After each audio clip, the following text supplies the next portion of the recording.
Özbek, Türkmen, Uygur, Tatar, Azer bir boydur. Kara, Kalpak, Kırgız, Kazak bunlar bir soydur.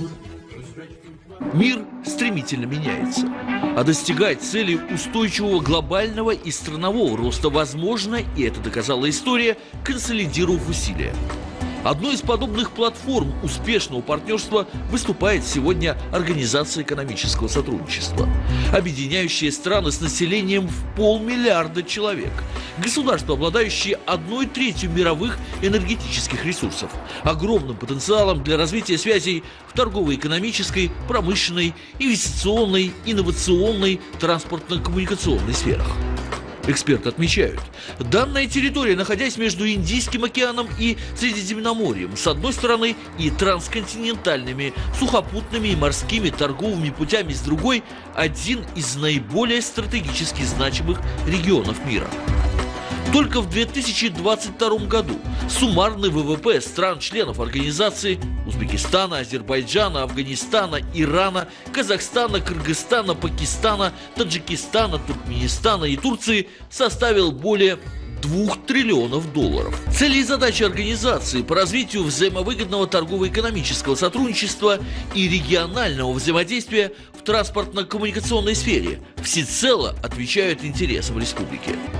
На Ашхабадском саммите организации в ноябре 2021-го президент Шавкат Мирзиёев выдвинул ряд актуальных инициатив по активизации взаимодействия в сфере торговли, промышленной кооперации, экологии, туризма. Все они были поддержаны участниками объединения, поскольку отвечают общим интересам и стремлениям. Многие из них уже реализованы. И вот еще одно знаковое событие. 16-й саммит Организации экономического сотрудничества под девизом «Вместе к экономической стабильности и развитию». В мероприятии, прошедшем под председательством президента Республики Узбекистан Шавката Мирзиёева, приняли участие президент Азербайджанской Республики Ильхам Алиев.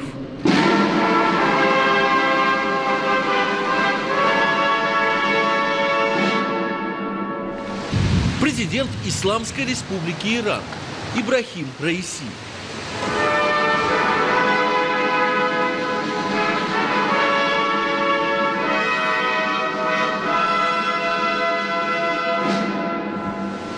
Президент Кыргызской Республики Садыр Джапаров.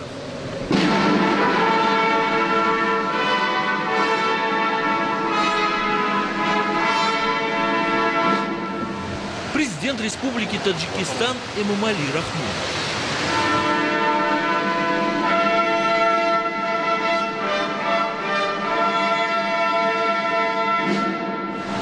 Президент Турецкой Республики Реджеп Таип Эрдоган.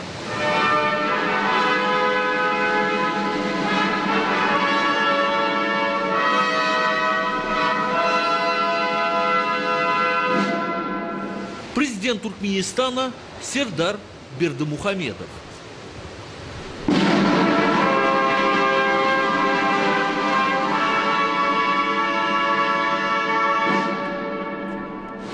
Премьер-министр Исламской Республики Пакистан Анвар ул-Хак Какар.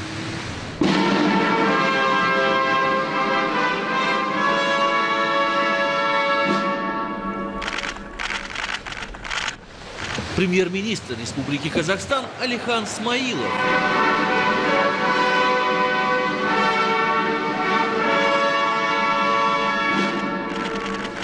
И генеральный секретарь ОС Хусрав Нозири.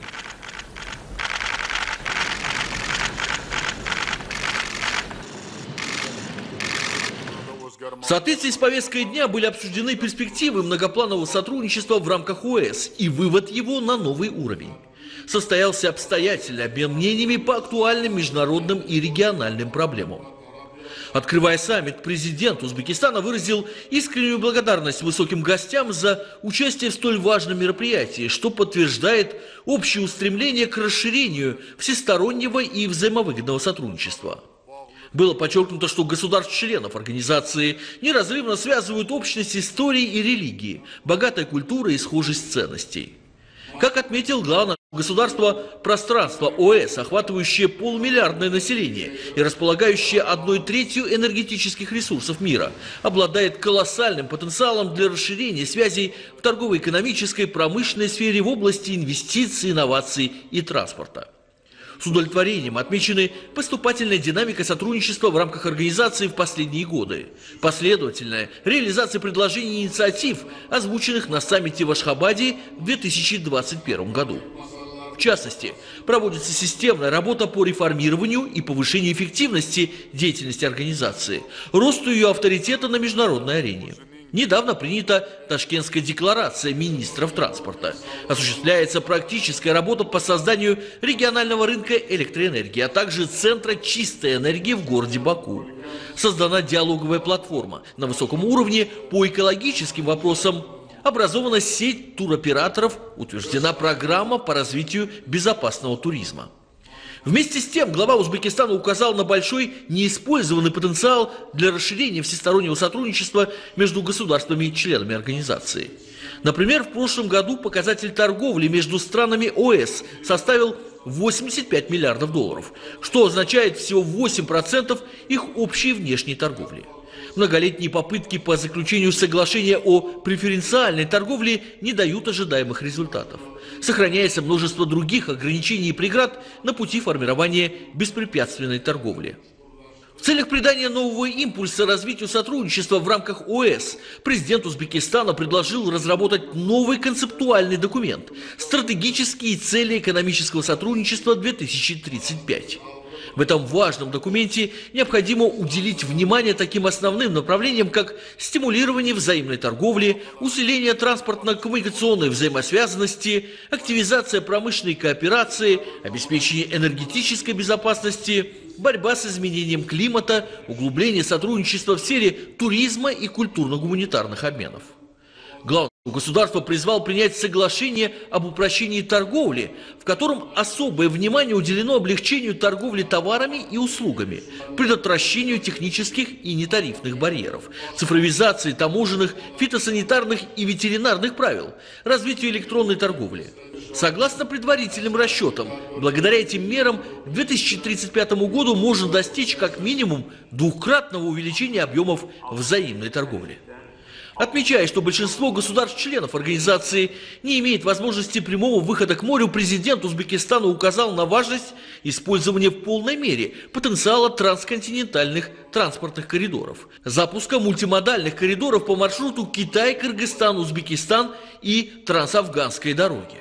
Лидер страны также призвал других членов организации присоединиться к документу о развитии транспортного коридора Узбекистан, Туркменистан, Иран, Турция, оптимизации взаимных тарифов и сборов, принятому 2 ноября в Ташкенте на заседании министров транспорта. В целях широкого внедрения цифровизации данных о грузоперевозках и эффективной координации таких современных систем инициировано создание в городе Ташкенте цифрового транспортного и таможенного офиса ОС. Глава Узбекистана отметил важность принятия программы совместных действий по увеличению потока и защиты взаимных инвестиций и углублению промышленной кооперации, создания межрегиональной промышленной выставки с проведением ее первого мероприятия в 2024 году в Узбекистане. Он также выступил за расширение партнерских связей с Банком торговли и развития организации. В рамках обеспечения энергетической безопасности указано на возрастающее значение гармонизации национальных стратегий в области энергетики, развития межрегиональных сетей передачи энергоресурсов, широкого внедрения технологий зеленой энергетики. Для налаживания системного сотрудничества в этой сфере предложено учредить Совет министров энергетики ОС. В связи с нарастающими климатическими вызовами президент Узбекистана подчеркнул необходимость усиления взаимодействия в борьбе с изменением климата и охране окружающей среды. Предложено провести в рамках предстоящего в 2024 году Самаркандского климатического форума первую конференцию платформы ОС высокого уровня по вопросам экологии, созданной по инициативе Узбекистана. Лидер страны призвал представителей стран-членов организации к активному участию в заседании Комитета по рассмотрению выполнения Конвенции ООН по борьбе с опустыниванием, которое состоится в Узбекистане на предстоящей неделе, а также поддержать Самаркандскую декларацию по борьбе с пыльно-песчаными бурями. Учитывая огромный потенциал для кооперации в сфере туризма и растущую популярность трансграничных направлений, предложено внедрить совместные туристические маршруты и увеличить общие туристические программы под брендом «Шелковый путь».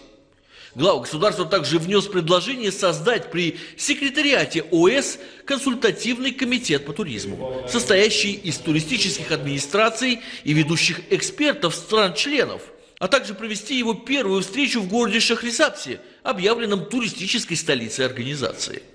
Отмечая важность углубления культурно-гуманитарного сотрудничества для дальнейшего сближения народов стран-членов ОС, президент Узбекистана инициировал ежегодное проведение недель культуры, искусства и кино, учреждение молодежных творческих фестивалей и инновационной платформы сотрудничества, усиление взаимодействия по фундаментальным научным направлениям. В своем выступлении глава государства также затронул острые международные и региональные проблемы, в частности ситуацию на Ближнем Востоке и в Афганистане. Он призвал к немедленному прекращению военных действий в секторе Газа, началу мирных переговоров и достижению разумного компромисса. Еще раз выразил твердую позицию о поддержке права народа Палестины на создание собственного независимого государства, подтвержденное резолюциями ООН. Президент Узбекистана также призвал к увеличению гуманитарной помощи афганскому народу, решению имеющихся в этой стране острых социально-экономических проблем на основе коллективной ответственности и приемлемых механизмов. Как он отметил, активное вовлечение Афганистана, который также является членом ОС, в региональные интеграционные процессы – необходимые условия для устойчивого развития региона. На саммите также выступили главы делегаций Азербайджана, Ирана, Кыргызстана, Таджикистана, Турции, Туркменистана, Пакистана, Казахстана и генеральный секретарь ОС Хусраф Назири. Главы делегаций дали высокую оценку работе, осуществленной Узбекистаном по проведению в Ташкенте 16-го саммита Организации экономического сотрудничества, инициативам, озвученным руководителем страны по дальнейшему развитию данной организации, реформам, осуществляемым в Узбекистане с целью обеспечения последовательного экономического роста и благополучия народа. В соответствии с повесткой дня президент Узбекистана в качестве председателя саммита объявил победителей награды организации за достижения в науке. Ими стали по одному представителю из каждой страны. По итогам мероприятия принято ташкентское коммюнике. Председательство в организации перешло к Ирану, а местом проведения очередного саммита определен Азербайджан. Президент Республики Узбекистан Шавкат Мирзияев провел переговоры с президентом Азербайджанской республики Ильхамом Алиевым. Были рассмотрены вопросы дальнейшего укрепления узбекско-азербайджанских отношений, дружбы и стратегического партнерства. С глубоким удовлетворением отмечены результаты реализации договоренностей, достигнутых в ходе регулярных контактов на высшем уровне. Растут показатели товарооборота, реализуются важные проекты кооперации в автомобильной, электротехнической, текстильной промышленности, энергетической отрасли, сельском хозяйстве, в сфере логистики и других приоритетных направлениях. Проводятся культурно-гуманитарные мероприятия. Главы Узбекистана и Азербайджана подчеркнули важность продолжения интенсивной совместной работы по продвижению программ и проектов практического сотрудничества. Также сегодня президент Республики Узбекистан Шавкат Мирзияев провел встречу с президентом Кыргызской республики Садыром Джапаровым, находящимся в стране с визитом для участия в саммите Организации экономического сотрудничества. Были рассмотрены вопросы дальнейшего укрепления узбекско-кыргызских отношений, дружбы, добрососедства и всеобъемлющего стратегического партнерства. Динамичными темпами растут объемы взаимной торговли, реализуются проекты кооперации в промышленности, энергетике, сельском хозяйстве, сфере транспорта и других приоритетных направлениях. Осуществляется насыщенная программа культурно-гуманитарного обмена. Лидеры Узбекистана и Кыргызстана подчеркнули важность практической реализации договоренностей на высшем уровне. Главы государств отдельно остановились на вопросах скорейшего начала практической реализации крупных инфраструктурных проектов в регионе Центральной Азии. So'zni Qirg'iz Respublikasi prezidentiga beraman. Marhamat, hurmatli Sodir Nurgajoyevich. Уважаемые главы государств и правительств, уважаемые главы и члены делегаций международных организаций, сердечно рад приветствовать участников 16-го саммита глав государств, членов Организации экономического сотрудничества. выражаю искреннюю признательность президенту Республики Узбекистан, уважаемому Шавкату Миромоновичу, за традиционное гостеприимство и создание прекрасных условий для сегодняшнего заседания. Наш саммит предоставляет прекрасную возможность подвести основные итоги нашего взаимодействия в рамках Организации экономического сотрудничества за прошедший период и обсудить перспективы взаимовыгодного регионального сотрудничества в данном направлении. Уважаемые коллеги, после нашей предыдущей встречи в данном формате в братском Туркменистане прошло без малого 2 года, и за этот период мы стали свидетелями значительных геополитических изменений, которые напрямую затрагивают пространство Организации экономического сотрудничества. С болью в сердце и глубоким сопереживанием мы наблюдаем за ситуацией на Ближнем Востоке и гуманитарным кризисом в секторе Газа. Мы призываем стороны принять исчерпывающие меры по недопущению жертв и насилия по отношению к мирному населению, скорейшему прекращению боевых действий и незамедлительному началу переговорного процесса. Мы выступаем за консолидацию усилий мирового сообщества по мирному урегулированию израильско-палестинского конфликта в соответствии с резолюциями Совета Безопасности и Генеральной Ассамблеи ООН на основе принципа «два государства». Для нас особую тревогу предоставляет также ситуация в Афганистане. Мы считаем, что международному сообществу нельзя оставлять в изоляции Афганистан и афганский народ. Необходимо продолжать оказывать гуманитарную помощь народу Афганистана. Важно также всемерно поддержать региональные интеграционные экономические и гуманитарные проекты, которые будут способствовать восстановлению афганской экономики. Уважаемые коллеги, региональная и межрегиональная интеграция на основе общности экономических интересов является ключевым элементом видения будущего. Наши страны объединяют общие исторические и культурные корни, уходящие вглубь веков на всем протяжении Великого Шелкового пути. Организация экономического сотрудничества обладает огромным потенциалом для того, чтобы действительно стать эффективным инструментом интеграции в современных условиях. В этой связи хотел бы выделить наше видение по основным направлениям развития сотрудничества в рамках данного формата. Первое – это торговая сфера. В последние годы наблюдается расширение торгово-экономических отношений и развитие инвестиционного взаимодействия между нашими странами. У показателей экспорта и импорта стран-членов Организации экономического сотрудничества как в рамках взаимной торговли, так и в сотрудничестве с третьими странами наблюдается положительная тенденция.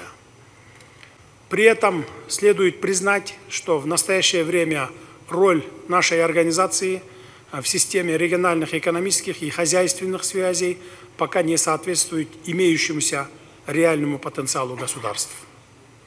К сожалению, мы сталкиваемся с такими проблемами, как высокие транспортные издержки, разница в подходах стран-членов по защите своих рынков и производителей, нестабильность мировых финансовых и энергетических рынков, а также с другими факторами, которые негативно влияют на экономическую и социальную стабильность наших стран.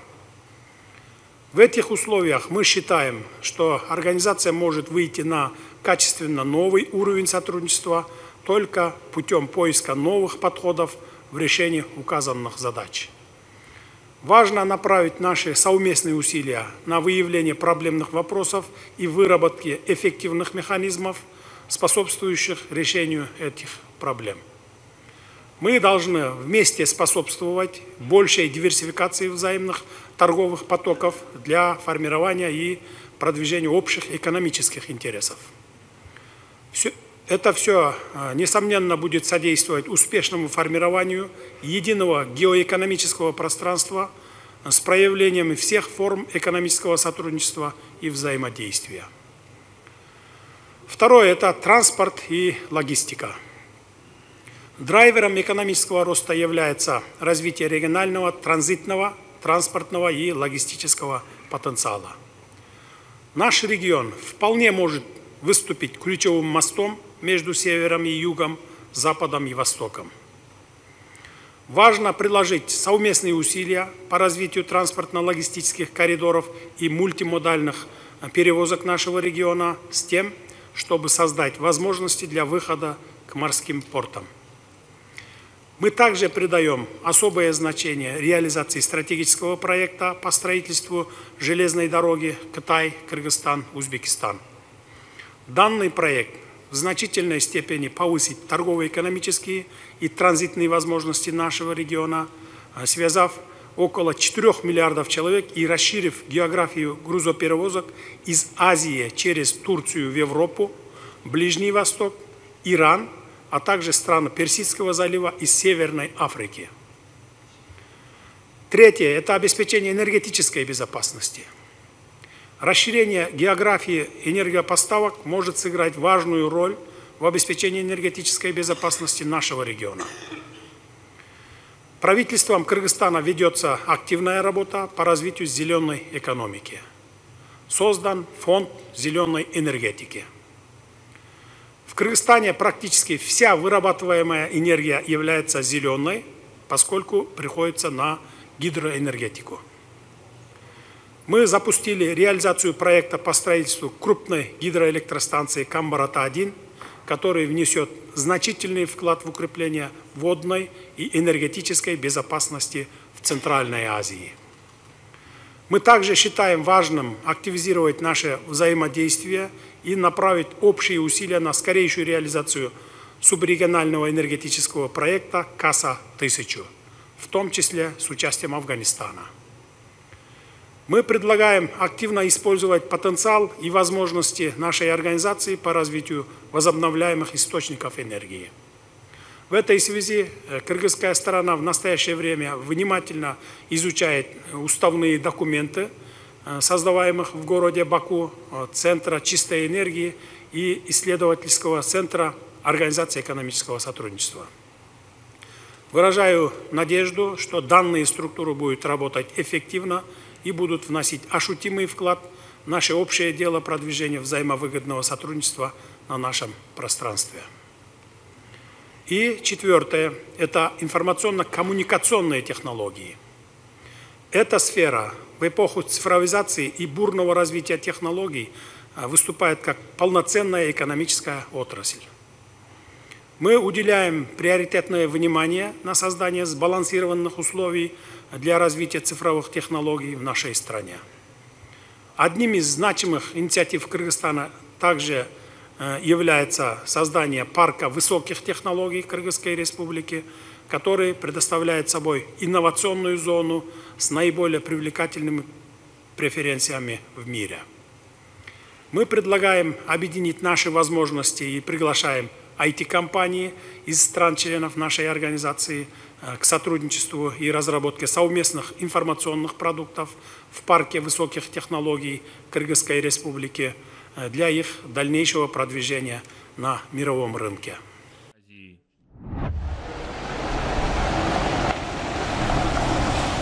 А затем состоялась встреча президента Республики Узбекистан Шавката Мирзиёева с президентом Турецкой Республики Реджепом Таипом Эрдоганом, прибывшим в нашу страну для участия в работе 16-го саммита Организации экономического сотрудничества. Были рассмотрены вопросы дальнейшего расширения узбекско-турецкого многопланового сотрудничества и углубления всеобъемлющего стратегического партнерства. С удовлетворением отмечены продолжающиеся интенсивные взаимные контакты и обмены. Растут объемы товарооборота, частота прямых авиарейсов, туристические потоки. Реализуются крупные инвестиционные проекты с участием ведущих компаний Турции. С начала года привлечено более 500 миллионов долларов прямых капиталовложений, создано более 200 новых предприятий. Подчеркнута важность ускорения совместных проектов и программ в сферах торговли, индустрии, инноваций, энергетики, транспорта, образования, культуры, туризма и других. Рассмотрен график предстоящих мероприятий, в том числе подготовка к очередному заседанию Узбекско-турецкого совета стратегического сотрудничества. Главы государств также обменялись мнениями по актуальным вопросам региональной повестки. Мы,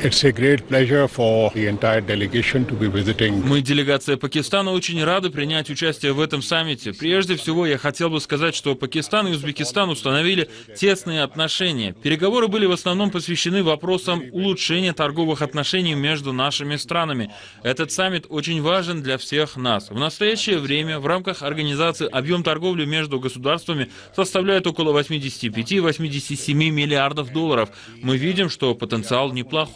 Зачем нужна организация? Конечно, рассматривать насущные вопросы и вместе искать пути решения. Мы считаем, что организационная часть, содержательная часть организована очень на высоком уровне. Организация экономического сотрудничества сейчас приобретает свой особый смысл, поскольку сейчас очень многие коридоры закрыты. Поэтому здесь мы считаем, что можно дать новый импульс нашей организации, где мы будем обсуждать коридоры торговли, взаимные поставки и, самое главное, возможность интегрироваться экономически. Думаем, что Ташкентский саммит будет успешным, поскольку все повестки дня на уровне экспертов, на уровне старших должностных лиц, и они уже согласовали. Поэтому считаю, что этот саммит своевременный, важный и перспективный. Economic Cooperation Organization since its establishment in 1985. Организация экономического сотрудничества была создана в 1985 году.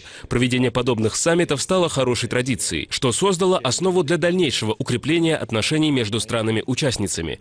Например, вчера в рамках данного мероприятия состоялась встреча президентов Узбекистана и Турции. Достигнута договоренность в плане развития двусторонних отношений. Так, в ходе диалога было решено увеличить объем торговли между Узбекистаном и Турцией до 5 миллиардов долларов в год. Мы очень довольны сотрудничеством с Узбекистаном, потому что изменения, происходящие в стране под руководством вашего президента, очень важны. Экономика Узбекистана демонстрирует положительную динамику. Узбекистан впервые принимает этот саммит, но за последние годы уважаемый Шавкат Мирамонович являлся автором большого количества региональных и глобальных инициатив, поэтому опыта вашей страны по организации таких мероприятий на высочайшем уровне не занимать. В первую очередь, конечно, это профессионализм, основывающийся на национальных интересах, потому что на наших глазах не только Ташкент, но и Самарканд, и другие города Узбекистана действительно превратились в очень важные региональные центры, на котором обсуждаются и решаются самые актуальные экономические вопросы, и не только. Также состоялся брифинг, посвященный итогам 16-го саммита Организации экономического сотрудничества. Было сказано, что саммит стал историческим событием, а главными факторами этого статуса является факт председательства президента Узбекистана Шавката Мирзиёева и то, что саммит впервые за всю историю членства организации проводится в стране. Хусраф Нозири рассказал представителям СМИ о главных вопросах, которые были обсуждены главами государств и правительств, входящих в состав ОАС. Среди них наращивание темпов торговли, вопросы энергетики, охрана окружающей среды также были в центре внимания участников саммита. Генеральный секретарь ОАС отметил инициативу президента Республики Узбекистан о создании в рамках организации платформы высокого уровня по вопросам экологии. Также было сказано, что Шавкат Мирзиёев предложил провести первую конференцию платформы в рамках предстоящего в 2024 году Самаркандского климатического форума. Еще одним приоритетным направлением сотрудничества является укрепление взаимосвязи в туристической отрасли. Было сказано, что инициатива президента Узбекистана о создании при секретариате организации отдельного консультативного комитета по туризму является важным фактором успеха для достижения общих целей в данном направлении.